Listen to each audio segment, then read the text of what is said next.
Yo, what's going on, guys? Black Halo here. Today I'm bringing you another Olaf jungle guide. I'm going to be showing you guys what ends up happening in this game. It's a pretty unique one. I'm going to be capitalizing on boosted decision making because this is actually one of those games where a lot of TDMing early on goes down, and you guys will see it's a pretty interesting game. And I'm also just going to be discussing what I decide to build against this comp. Speaking of the comp, Pantheon versus Yasuo top, Olaf versus J4 in the jungle, Akali mid versus Kassadin, Lucian, bot versus Draven, and Blitzcrank and Thresh as support. So what I'm sure to do here is just throw as many axes as possible. As soon as it gets off of the cooldown, I just go and, or as soon as I pick it up, it nearly gets off of the cooldown, and I start E second, auto attack a lot, especially because of my passive. If you guys don't already know, his attack speed is increased by 1% for each 1% of health he is missing. So that's really good for clearing in the jungle. And as you can see, it's a lot of stuff going down here. These guys are deciding to drop some some deeps. They both ignited. Cass still has his flash, but J4 ends up flashing in, and he expects to hit the combo, I guess. And I don't know, flash out or something like that, do something special. Kassadin ended up going down to minions, so that's pretty retarded. I'm technically in elo hell according to op.gg, but besides that, what I did was I cleared my whole blue side, went to my red, and now I'm around this much HP. For the most part, you end up getting brought this low. And bot lane also had an occurrence to where Blitzcrank got both of the kills, and they ended up going down. So they came out on top. So what you want to do after that occurring is just go right into that lane and gank him again. But what I'm doing now is that I'm calling this Inferno Drake. I see a lot of junglers that just don't capitalize or take advantage of an early Inferno or just this thing spawning first. And since my bot lane didn't get the best exchange, I started spam pinging this, and I was calling this. I was like, let's get this early Inferno, get some extra damage, so it's 100% worth. So that's a 4-minute Inferno right there by yours truly. We walking back out into the field with a Stalker's Blade and a ward. So I also see Kassadin overextending once again. I'm not too sure if he has flash or not, but I'm sure to go right into this lane. It's not even warded. So he ends up showing back. I just straight up go into the lane, pop ghost. I almost get my E off. And I got his flash, so I'll take that. That's worth. Ghosted for his flash. So I'm just going to be sure to come back mid lane. And I'm also going bot lane because of what happened earlier. So they're overextending as well, not respecting me in the jungle or the pressure that I'm dropping here. So we're focusing Draven very hard here. And we just simply go ahead and get that kill for myself. I'm chasing this dude down, and I really didn't need to smite him or chase him down like that at all, but I'm just so used to chasing people down with this champion. That's what you want to do, is capitalize on the fact that people cannot get away from you when you low, or when, well, not when you're low, when you land axes. I'm just clearing here. Do that Q to get all of those little baby golems. So I'm running a little bit in the jungle here, as you can see, because I just keep spamming my Q. Damn, she's going in again. So it's just a lot of fighting going down. And I'm just sure to take advantage. And what you don't want to do is Olaf is obviously die early, because you end up losing a lot of experience. You fall behind pretty quickly. You're going to be ahead anyways if you stay ahead of your buffs, clears, camps, and stuff. I'm going to go over this actually before this even happens. So what I actually ended up doing was messing up on this gank. As you can see, I just ran like straight. Like Olaf's axe has quite a bit of range. It could go around, like it goes about this far when you throw it. So I didn't want to miss this thing and end up like not securing the kill. But he's dead anyways. I should have just threw my axe right here. And then he ends up killing Akali because she didn't stay in her shroud for whatever reason. And yeah, I end up getting the kill a little late. He gets that dangerous game and kills Akali. So I could have survived, or I could have saved Akali's life there if I threw my axe a little bit earlier. But you know, she could have just survived by staying in the shroud. So what can you do? Boosted mid laner, and she ended up getting lucky by them diving her like that anyway. So She got a free 2 kills for herself there, or earlier. But meanwhile, I've already gotten 2 kills for myself, and I'm gonna use those kills to just snowball the lead that we have and snowball our advantages and get more objectives. That's the main thing I want to do, is just get more towers and objectives and end this game as fast as possible. And that's what I recommend you guys to do, and I preach for you guys to do, is end games as fast as possible. Don't goof off, BM, do this, do that, and try to go for an insanely high KDA, because it's just not worth it, man. When you actually end up throwing a game and you see that defeat sign where you should have seen victory on your screen, it's like, it's pretty tilt-inducing. So take it from me, throwing games sucks nowadays too, but she ends up flashing and she ends up getting out, so that's good. So what she needs to do is back here. I guess she feels so damn safe right next to me, she wants to walk up, and she's so bad for walking up like that. Like, why are you walking up? She needs to be back. Like, look at that, that's so bad. So it's like, you can't tilt off of stuff like that occurring in the game when you got, I don't want to call her, I can't really talk trash, right? Because I'm trying to not be toxic. So there's nothing you can really do about that. She should have just backed off and let me hold the lane. But that's what people do, man. It's like they don't want you to hold their lane. They just want to sit there and, even if they're 50 HP, get killed by their solo laner. It happens. And he's just really low right now. I tried to see if he was gonna be back and like right here get caught out by overextending. So I got a little bit of lane tax and XP gold. Can't beat that. Really can't beat that. That's really what you want. So yeah, I'm level 7 right now, deciding to back. We have a total of 2,000 in the bank right now. I was able to save it up, and now I can just finish my Cinderhulk, and I had enough to get my boots and my cloth armor, so that's gonna put me pretty ahead in this game. I basically got, yeah, I'm really ahead right now. And this dude is not respecting me whatsoever. Look at him, he's just still standing right there when there's an Olaf under tower right next to him. So I guess he's thinking he could rift walk out of here. He has flash and everything. I guess that's why he feels pretty safe. But I smited him already. I'm just constantly dropping autos and throwing my axe at him, and that's really what you want to do. And once they decide to try to get away like that, you can pop your ghost when they use an escape and just chase them down. And especially when you have your ulti, they can't CC you. There's no way they can stop you from chasing them down like that. So I ended up wasting his flash, and I got a pretty easy kill there. And since that ended up happening, I don't even know where their jungler is. Earthdrake is up, so what they ended up doing is, it looks like they're gonna commit. Oh wait, I went back on accident. Looks like they're gonna commit for this dragon while we're getting mid tower here, so this is really good for us. I mean, it's not a horrible trade when you think about it, because they went ahead and just accepted that mid tower going down, and we got first tower though, so that's gonna be worth on our part. Meanwhile, Pantheon is also pushing top very hard against Yasuo, and I didn't even have to cut. He has 2 levels above him. I didn't even have to go top this game because he was just ahead, and I was just focusing on getting my other laners ahead. So as you guys can see, they're bot lane overcommitting for Lucian here, and he's already pretty fed. Let's hit tab here. He already has 2 kills and 80 CS, and we're roaming down as this goes down. So he decides to focus him down very hard. Jarvan is also very behind. Keep that in mind. And he flashes out of the Cataclysm and ults the wrong way, but he still gets his flash.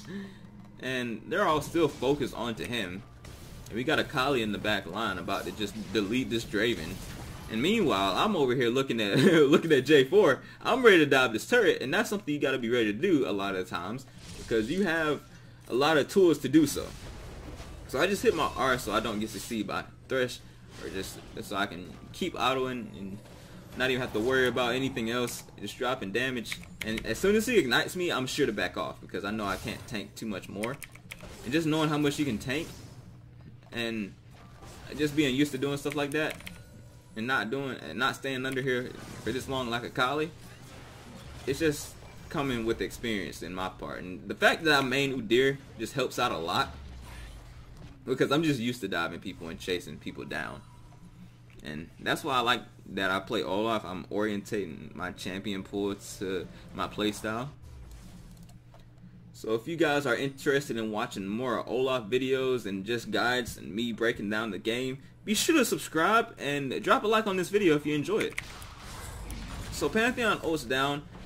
Cassidy is once again pushing to overcommit on this tower and not even get it this time. They've been greeding over this mid tower. I'm gonna spoil it. They greed over this mid tower for the whole game. Simple as that, and that's what you want to capitalize on. Are those greedy ass plays, man? Because once you stop being greedy, or at least when I realized when I was being super greedy, I just stopped. I just started looking at everybody who I played with, make greedy decisions, and just play off of that. So we're getting another blue buff here. 12 minutes into game. We got a Giant's belt along with the chain vest, so I'm very close to my dead man's plate, so I can chase even more. And wow, that's a lot of axe damage. And that's really J4's fault. He's 0-3 warrior rush. That's really bad. He's pretty useless. He can get 100 to 0 by our team very easily because we have Akali, Pantheon, me, Lucian, along with Blitzcrank. This game is basically over already, as you can see by the score. So this happening is not even bad because they don't even have a mid tower. We got Akali flanking from the back, and we're just able to focus them down very easily. And right here, everybody's dead, but I'm going ahead to keep going. I have my ulti ups too, and Blitzcrank, he actually, yeah, he grabs the J4, so made that easier on my part. Definitely a reason to dive there though, just to get them all killed. Cassidy is pushing bot, so we were able to win that fight with ease. And this Blitzcrank is steady dropping disrespect. So we're just sure to push down this mid turret here, just ending the game as fast as possible. This is what you want to do. I actually did make a slight mistake later on into the game and get caught. You guys will see, and that's something I really started to feel bad about, because when you actually have this type of lead and you drive it down, it's nothing else like it. But when you actually overcommit and start dying for it, then that's when it's bad. But that doesn't happen right here. We're just able to push down and get this, ignore the Draven completely because he's very behind, and we're able to get this tower and back off here. Since what you want to do here as well is when you kill them all and they're about to spawn, just hit tab and see what the death timers are looking like, and see if you can get this inhib. Same for the tower. If you got enough time, go ahead and go for it. If not, just be sure to disengage, back your team off, and reset. Resetting in this game is just still underrated. I realized this last season, the power of a reset. If you can just reset all back, buy your gold that you already have. Because look at this, I guarantee you, yeah, my team has a lot of gold. Like our AD has 2K, our support 1K, Akali has nothing because she's doing who knows what. I got 1,000. Pantheon has 1,000. So there's no reason not to reset and back here. Oh, actually, there's a reason, because of Rift Arrow. We can get a Rift Arrow. But after that, after this thing is off the map, we could have reset. We could have reset here. But after this thing is off the map, that's actually something you want to do, is just try to reset properly and make sure you can get all of these objectives as easy as possible without giving out free kills, giving out like 4-man or people going down in fights and stuff like that. So we're just picking off these stragglers while we're just pushing top lane here. So Akali decides to spawn a Rift Herald here, which is not bad. And we get this Blitzcrank is just pulling every freaking body, and I love it. We're just engaging hard, focusing them down. Good focus this game. And we're also able to push up to this tower and get it as well. So that's really good. We got another inhibitor turret. So we're just using our lead to our advantage here. But I don't know why she's diving this turret. Just typical Akali. Or just, I don't know. You can't even call it typical Akali. That's just what she's deciding to do this game. I don't know what would have happened if she didn't get those 2 free kills mid lane, honestly. So we're pushing to the next tower here. I'm sure to just sort of back off. I know my team has this under control. And I also spot J4 over here trying to get this tower as well. That's why I'm not over here. But I'm just in the back line, so I'm fine. I'm also just ready to go and rotate to this Infernal Drake. And this dude is just really thirsting over this tower trying to get it. And he actually does, like, I don't understand. And Pantheon ends up ulting down. Wow. If that doesn't deserve a like, I don't know what does. But seriously, we are really just making them tilt and greed over these objectives that they can't even get. This thing actually survived. 4 HP. I can't even believe it. Almost got the casting pulled there. So what we want to do now, since we obviously have both inhibitors, this dude is actually attempting to 1v1 me, which is not even possible. And whenever this stuff like this happens, I'm like, drop the disrespect. Do that. And I got a new strategy coming soon as well when it comes to that stuff. So yeah, stay tuned. So next thing we want to do is push bot. I'm pretty sure I'm the only one who knows that we should be pushing bot here, because you see Akali is top lane throwing the game. You see Pantheon is taking a blue that he doesn't need. Lucian is over here doing who knows what, but I'm the only one who's trying to siege this bot lane. And I see Jarvan down here really low for no reason. He should not be down here, and he flashed over the freaking wall. So I'm just gonna chase him down. It's worth it. I'll take it, especially since Lucian is over here making sure he doesn't go over here. We kill him with ease. So we should have just rotate bot right after that, because this is the only turret that we need to get now. So yeah, create another pull. It seems like every single time they come up to this turret, we are able to pull them, and we're just capitalizing on, or we're just taking advantage of us having a blitzcrank here. Really good for us. This is a really good comp. And this dude is glitching out. This is a grand old glitch. I'm surprised you can't hit him, because he's glitching out this hard. So I'm pretty low here. What we should have did is just back off and reset, like I said. But what ends up happening is the Pantheon ends up getting greedy around this tower and tries to dive them in. It would have been okay if he got the stun off, but he didn't get the stun, and Cassidy ended up going in on our Lucian. And well, yeah, Cassidy ended up going in on our Lucian. He ended up dying. You see? So it's like, we definitely want to back off here and just start trying to kite back as much as we possibly can.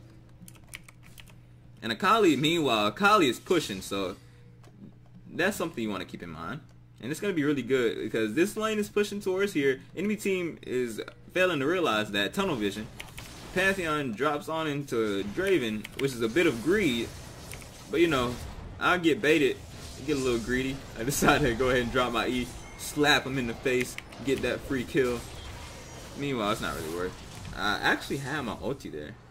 Did I have my ulti there? No, I didn't. Oh, never mind. So as that has happened, the red team's turret has been destroyed. Both of the Nexus towers go down, so that's worth on Akali's part. I don't know why she's still smacking these minions. She needs to be smacking either these up here or the Nexus itself to try and actually get a lucky win. But you know, I don't think we would have won off of that anyways. But it's a lot of minions starting to pour in. So this is the beginning of the throws on our part, baby throws. But this is what I try to preach to avoid. It's hard to do when you're actually in game, especially from my perspective and my play style. But us dying here was pretty bad. And what we decided to do is just go for a Baron. And that's the best thing to do at this point in the game anyways, is to go for a Baron. So what I'm doing is dropping some deep vision. I see the red buff up, so I'm sure to give that over to my AD carry, who is doing pretty well right now. And it's a perfect time to do Baron, and they can't do anything about it. Actually, they can do something about it since J4 is on his way, but his build really doesn't allow him to do anything. They have no wars on this thing. And we get a Q on him, and he just easily goes down. And that's a nice Baron for us. So like I said about Rift Herald, or like I say about Rift Herald, it's all about how you use it. So what we try and do is just push down to their mid inhibitor. But the only thing is, I'm trying to end the game. I get a little greedy here to try and just rush, like ignore all of these champions, including Cassidy, who's about to bat, and try and just slap the Nexus and end the game. I mean, it could have worked. We could have snowballed through this team if we ignored. Well, we couldn't have ignored them actually, because we have no wave. We could have pushed this wave. This is the main mistake. We should just push the wave. So we started the fight. We lose the fight. And this is when we throw, or this is the only real throw. and I don't get out of there alive. And it's most important for yourself to live. And that's like one of my first deaths to her. I didn't die too much until now. And this is still one of the phases of the game that I kind of struggle with, is the mid to late game transition, or the mid game transition, whatever you want to call it. Around this time, it gets a bit difficult for me. But that's something I'm going to learn over time. This game knowledge I need. And these guys are throwing. Jeez. You almost got on there. If you didn't, yeah, okay. So I guess that's not too bad. Jarvan's pushing top lane. Drag is about to spawn. It's gonna be another Inferno, it looks like, or Earth Dragon. So I'm just gonna go ahead and group with my team here. They're deciding to push and TDM some more, which is something you do want to avoid. But at the same time, I'm just trying to see what I can get off of it. And these TDMs, these random TDMs that we didn't need to do, is what really messed us over when it came to ending this game with ease. I'm doing pretty good though, so that's good. But if I wasn't doing this good, it would have been harder to end this game. So yeah. And yeah, this is another part when I get a little greedy, but it's really unfortunate. Look at this, like, as soon as my ulti goes out, I get queued under the freaking tower. And I die in fountain. So that delays the game even more. So 2 times where we overstayed, we could have survived and like did things, because in different elos and higher elos, they would punish you so hard for doing stuff like this. So just learn from me, guys. I'm trying to trying to display my few mistakes at this part of the game. But once you get the early game down, it's so easy to get to this point in the game. So yeah, basically this game is already over. I'm gonna fast forward it a bit to fast forward the death timers. But to be honest though, we have their Nexus already down. We did delay the game a little bit, but we got a lot of inhibitors down as well. All we gotta do right now is just push bot lane. Actually, we don't even need to push bot lane, but that's the smartest thing to do right now, is push bot lane. So that's what my team is doing right now. We missed the wave again. So let's just go ahead and fast forward it to see the outcome and result of this game. So we got Pantheon ulting down. Me not able to be disabled because I popped my Ragnarok at a very good time. And I'm just getting focused down quite a bit. But I'm allowing my team to just go right in, go deep, and drop all of their damage and kill everybody. And we got Yasuo Chie. And he tries to go for me and fails. And that's the game. So hope you guys did enjoy. Be sure to show your support. Like I said, drop a comment if you have any questions or concerns, comments, whatever you may be. Any feedback you want to show is appreciated. And I'll see you guys in the next video. Peace.